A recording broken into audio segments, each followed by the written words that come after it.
intensity of signal.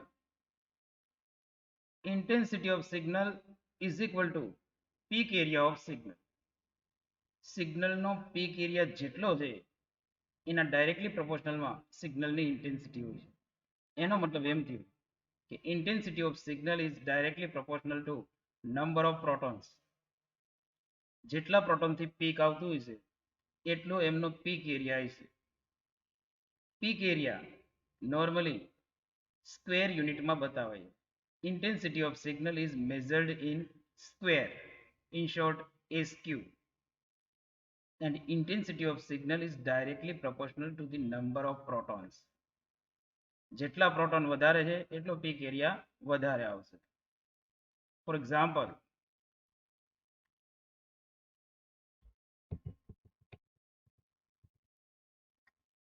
ધ્યાનથી જુઓ figure. તો એમાં પીક એરિયા આપેલો છે ઇન ફોર્મ ઓફ સ્ક્વેર યુનિટમાં. ફર્સ્ટ સ્મોલ પીક છે એનો 5 સ્ક્વેર સ્પેસ રોકે છે NMR spectrum. Second 15 square space રોકે. થર્ડ 25 સ્ક્વેર સ્પેસ રોકે.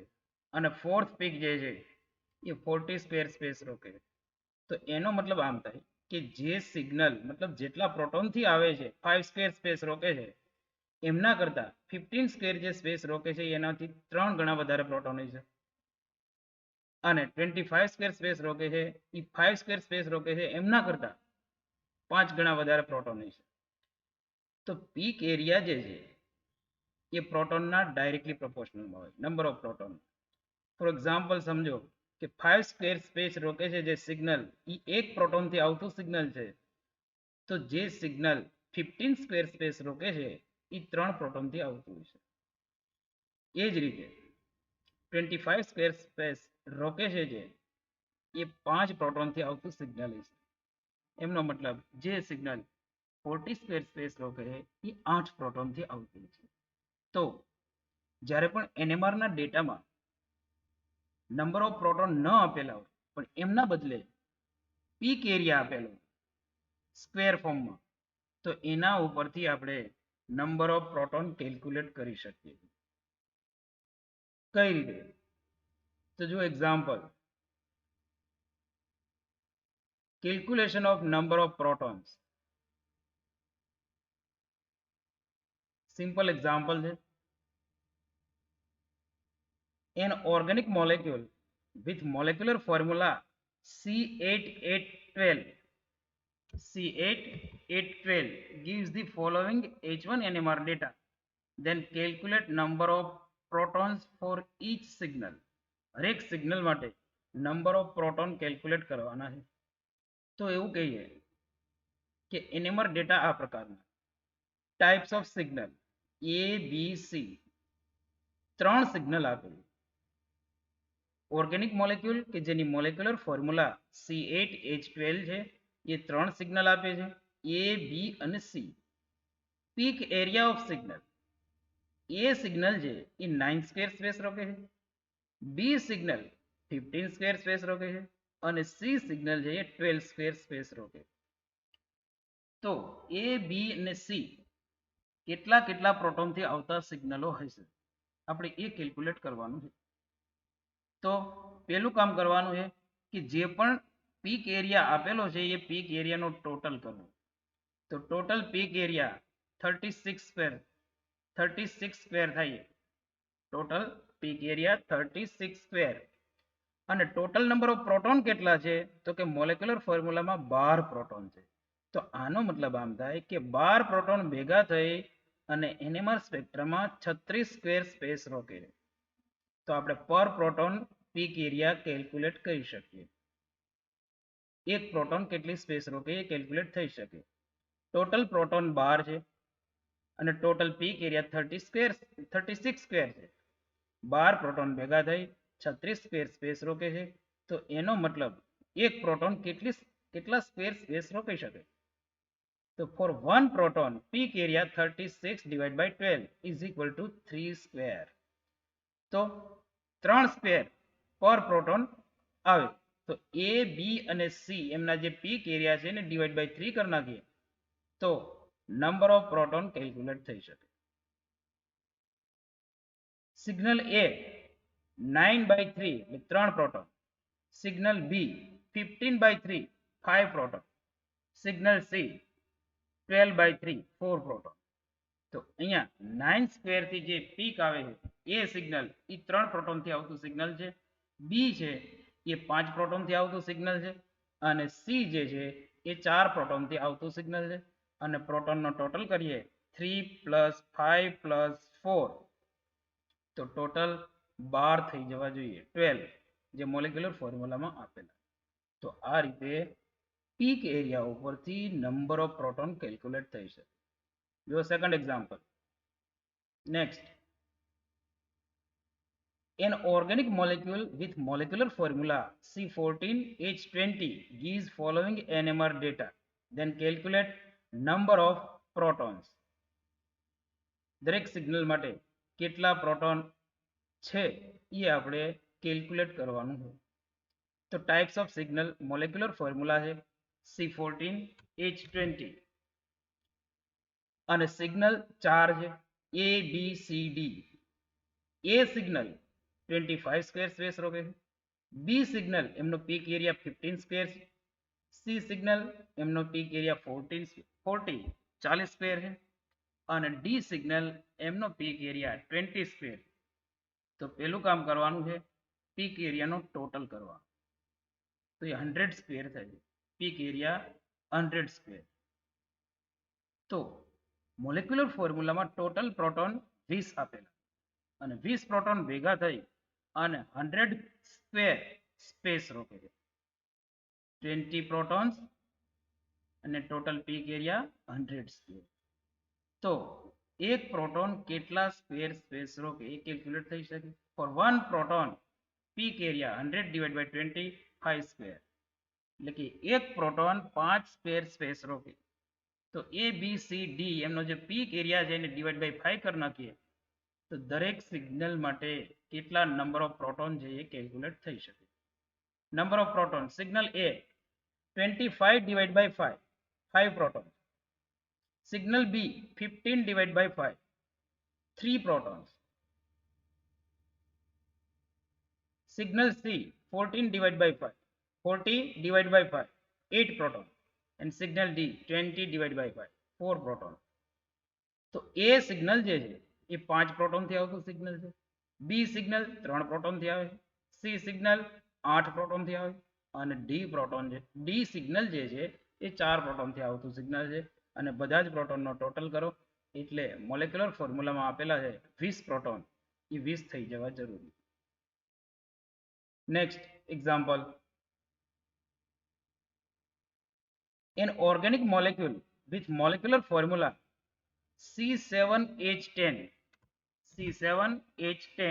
gives following NMR data, then calculate number of proton for each signal.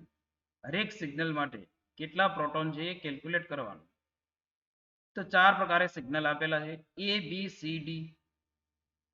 Peak area A signal 11 square, B 9 square, C 15 square, and D 5 square.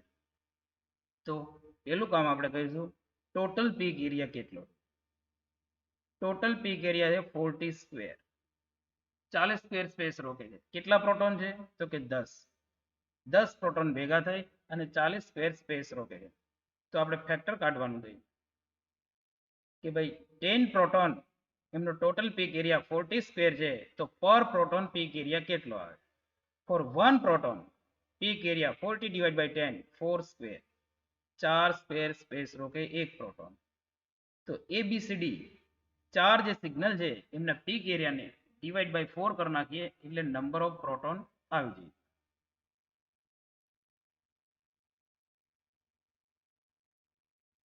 તો signal એ 11 / 4 2.75 answer આવે એટલે near about 3 proton કહેવાય. Signal બી 9/4 એટલે 2.25 એટલે near about 2 proton. Signal C 15 / 4 3.75 એટલે near about 4 proton.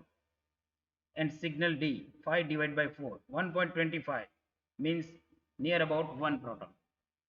તો જ્યારે અપૂર્ણાંકમાં answer આવે તો નિયર અબાઉટ જે પૂર્ણાંક હોય પૂર્ણાંક તરફ જવાનું રહે. 2.75 છે મતલબ 2.5 કરતા વધારે છે તો 3H પ્રોટોન આવે અને 2.5 કરતા ઓછું હોત તો આપણે 2 પ્રોટોન લે, કારણ કે પ્રોટોન છે ઓલવેઝ ફૂલ ફિગરમાં હોય. તો આ રીતે નંબર ઓફ પ્રોટોન કેલ્ક્યુલેટ થઈ શકે. પીક એરિયા છે તો એના ઉપરથી આપણે નંબર ઓફ પ્રોટોન કેલ્ક્યુલેટ કરી શકીએ. નેક્સ્ટ, હવે ઇન્ટેન્સિટી ઉપરથી મોલાર રેશિયો નક્કી કરવાનો. ઇન્ટેન્સિટી આપણને આપેલી તો મોલાર રેશિયો કેટલો થઈ શકે, અથવા તો મોલાર રેશિયો આપેલો હોય તો આપણે ઇન્ટેન્સિટી કેટલી કેલ્ક્યુલેટ કરી શકીએ. તો એવું એક્ઝામ્પલ આવે, ફોર એક્ઝામ્પલ તમને આપેલું છે ઇથાઇલ ક્લોરાઇડ અને એનો એનએમઆર સ્પેક્ટ્રા આપણે લઈએ છીએ.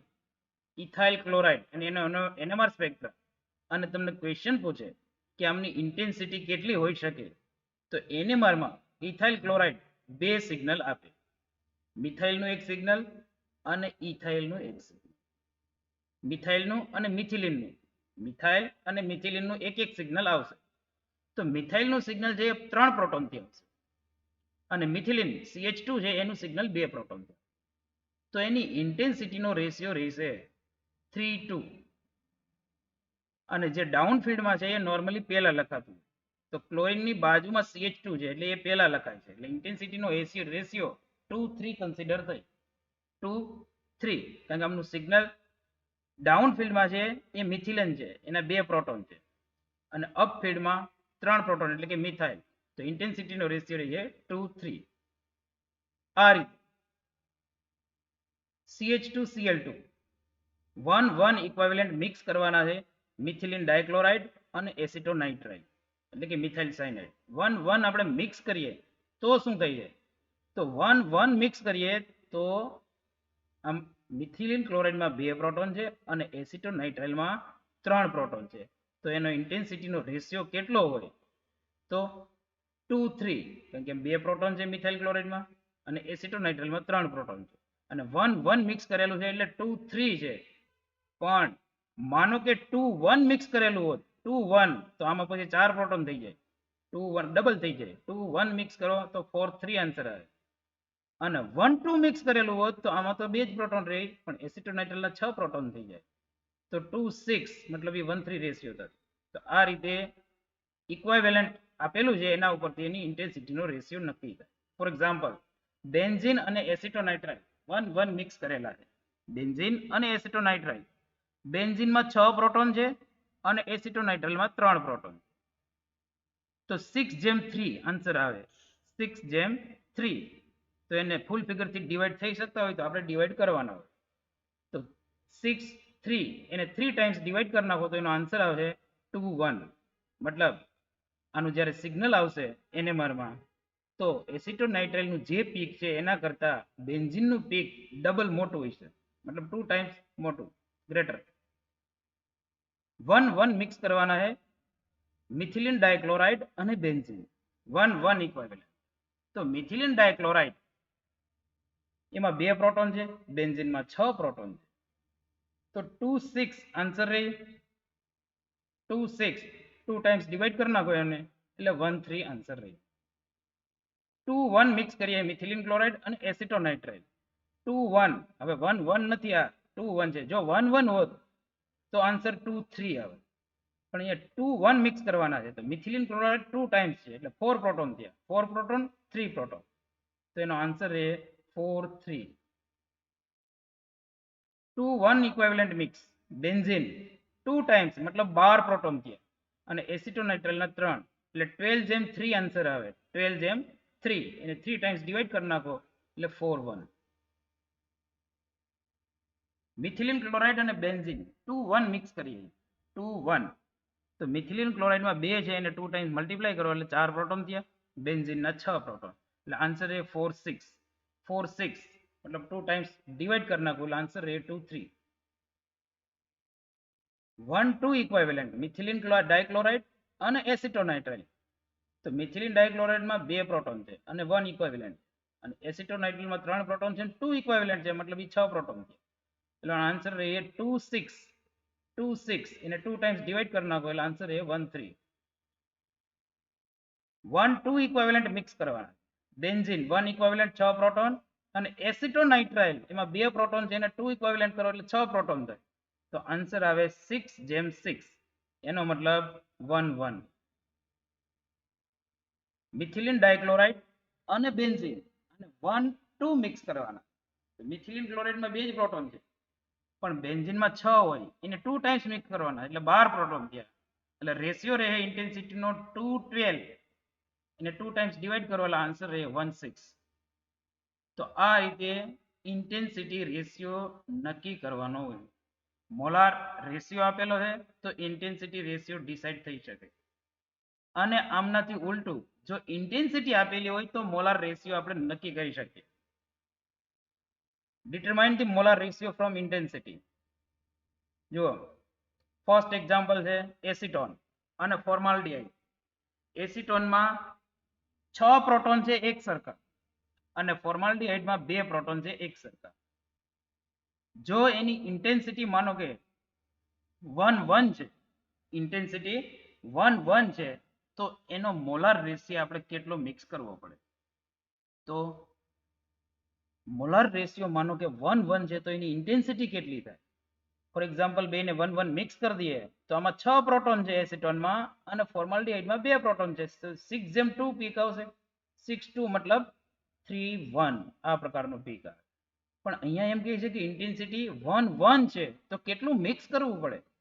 તો 1 1 બનાવવા માટે એસિટોનમાં 6 પ્રોટોન છે અને ફોર્માલ્ડિહાઇડમાં 2 છે. તો 1 1 ઇન્ટેન્સિટી આવે મતલબ 6 6 પ્રોટોન હોવા જોઈએ બેમાં. 6 6 કઈ રીતે બને? તો એસિટોનમાં તો 6 છે જ. ફોર્માલ્ડિહાઇડમાં 6 કરવા માટે શું કરવું પડે? તો એને 3 વખત મલ્ટીપ્લાય કરવું પડે. 3 ટાઈમ્સ મલ્ટીપ્લાય. તો ઇન્ટેન્સિટી મોલાર રેશિયો રહી છે 1:3 ઇક્વિવેલન્ટ. 1:3 મિક્સ કરો ત્યારે ઇન્ટેન્સિટી 1 1 આવશે. નેક્સ્ટ એસિટોનાઇટ્રાઇલ અને ફોર્માલ્ડિહાઇડ.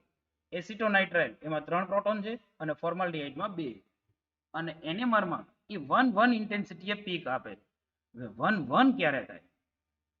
તો બેના પ્રોટોન સરખા કરવાના છે કોઈ પણ રીતે. 3 પ્રોટોન છે એક બાજુ અને એક બાજુ 2 છે તો ક્રોસ ગુણાકાર કરી નાખો. મલ્ટીપ્લિકેશન મતલબ 3 પ્રોટોન છે એને 2 ટાઈમ્સ મલ્ટીપ્લાય કરો અને 2 પ્રોટોન છે એને 3 ટાઈમ્સ મલ્ટીપ્લાય કરો એટલે 6 6 પ્રોટોન બે બાજુ થઈ જશે. 6 6 થઈ જાય એટલે મોલાર રેશિયો થઈ છે 2 ઇક્વિવેલન્ટ 3 2 3. આ પ્રકાર 2 3 મિક્સ કરશો એટલે 1 1 ઇન્ટેન્સિટી પીક આવશે. Acetone plus formaldehyde. Acetone plus formaldehyde 2 1 peak આવે. 2 1 2:1 ઇન્ટેન્સિટી આવે છે તો કેટલું મિક્સ કરવું પડે? તો 2 1 ક્યારે આવે? તો કે એસિટોનના જે પ્રોટોન છે એનાથી ફોર્માલ્ડિહાઇડના પ્રોટોન અડધા થવા જોઈએ. ફોર એક્ઝામ્પલ એસિટોનના પ્રોટોન હાલ 6 છે તો ફોર્માલ્ડિહાઇડમાં 3 હોવા જોઈએ. અથવા ફોર્માલ્ડિહાઇડમાં 2 પ્રોટોન છે તો એસિટોનમાં 4 થવા જોઈએ. તો જ 2 1 ઇન્ટેન્સિટી રેશિયો થાય. તો એવી રીતે મિક્સ કરવાનું છે આપણે આમને કે ઇન્ટેન્સિટી 2 1 થાય. મતલબ ફોર્માલ્ડિહાઇડના જે પ્રોટોન છે એના કરતા એસિટોનના પ્રોટોન ડબલ થવા જોઈએ. તો ડબલ થવા માટે આ 2 છે તો એસિટોન 6 છે. 1 1 માનો કે મિક્સ કરશું 1 1 તો ઇન્ટેન્સિટી રેશિયો 3 1 આવશે અને આપણે 3 1 તૈયાર નથી કરવું. એવી રીતે મિક્સ કરવાનું છે કે 2 1 જ આન્સર આવે. 2 1 મતલબ 6 પ્રોટોન અને અહીંયા 3 પ્રોટોન. તો કઈ રીતે મિક્સ કરવું? તો મોલાર રેશિયો 2 3 ઇક્વિવેલન્ટ મિક્સ કરવાનું રહે. એસિટોન 2 ઇક્વિવેલન્ટ અને ફોર્માલ્ડિહાઇડ 3. એસિટોન 2 ટાઈમ્સ મિક્સ કરશું એટલે પ્રોટોન થઈ જાય એના 6 × 2 12 પ્રોટોન અને ફોર્માલ્ડિહાઇડમાં 2 છે 3 ટાઈમ્સ મિક્સ કરશું એટલે પ્રોટોન થઈ જાય 6 12 6 એટલે 2 1 પીક ઇન્ટેન્સિટી રેશિયો આવે. એ જ રીતે બેન્ઝીન અને ડાઇઇથાઇલ એટલે 1 2 ડાઇબ્રોમો ઇથેન 1 2 ડાઇબ્રોમો ઇથેન એમાં 4 પ્રોટોન છે અને બેન્ઝીન એમાં 6 પ્રોટોન છે અને એમ કહે છે કે એનએમઆરમાં એની ઇન્ટેન્સિટી 1 1 છે તો કેટલું મિક્સ કરવું પડે? તો બેના પ્રોટોન આપણે સરખા કરવાના છે. કઈ રીતે થાય? તો એક તો ક્રોસ ગુણાકાર કરી નાખો. સિમ્પલ મેથડ છે. બેન્ઝીનમાં 6 પ્રોટોન છે અને ડાયબ્રોમો ઇથેન 1,2 ડાયબ્રોમો ઇથેનમાં 4 પ્રોટોન ઇક્વિવેલન્ટ છે.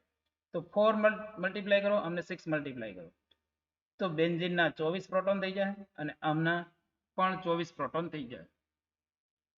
ક્રોસ ગુણાકાર કરો મતલબ ઇન્ટેન્સિટી રેશિયો આવે 4:6 4:6 મતલબ ફૂલ ફિગર થી ડિવાઈડ થઈ શકતું હોય તો ડિવાઈડ કરવાનું હોય 4:6 ને 2 ટાઈમ્સ ડિવાઈડ કરી નાખો તો 2:3 ઇક્વિવેલન્ટ આન્સર આવે. એસિટોનાઇટ્રાઇલ ફોર્માલ્ડિહાઇડ ઇન્ટેન્સિટી રેશિયો એ 1:2 આમાં 3 પ્રોટોન છે અને આમાં 4 થવા જોઈએ. 1:2 ક્યારે બને તો કે એસિટોનાઇટ્રાઇલ ના તો 3 જ છે પણ ફોર્માલ્ડિહાઇડ ના 4 પ્રોટોન થવા જોઈએ. તો આ કઈ રીતે બને તો ક્રોસ ગુણાકાર 4 મલ્ટીપ્લાય 2 આ રીતે 4 મલ્ટીપ્લાય 2 આ એનો ઇક્વિવેલન્ટ રેશિયો આવે 4 મલ્ટીપ્લાય 2 ને 2 ટાઈમ્સ ડિવાઈડ કરી નાખો તો 1:3 આન્સર 1 ઇક્વિવેલન્ટ 3 ડબલ કરવાના છે અમને. એસિટોનાઇટ્રાઇલ એમાં 3 પ્રોટોન છે ને ફોર્માલ્ડિહાઇડ એમાં 2 પ્રોટોન છે અને આપણો આન્સર કેટલો લેવાનો છે 1:2 આન્સર લેવાનો છે. તો આમાં 3 પ્રોટોન છે તો આમાં 6 થવા જોઈએ અને 6 કરવા માટે કેટલા ટાઈમ્સ મલ્ટીપ્લાય કરવાનો 3 ટાઈમ્સ તો 1:3 મોલાર રેશિયો રહેવો જોઈએ.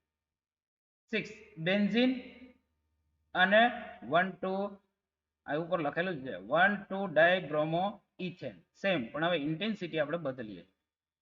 ઇન્ટેન્સિટી 1:2 મતલબ આમાં બેન્ઝીનમાં 6 પ્રોટોન છે તો આમાં ટોટલ પ્રોટોન અહીંયા 6 છે તો અહીંયા 12 થવા જોઈએ.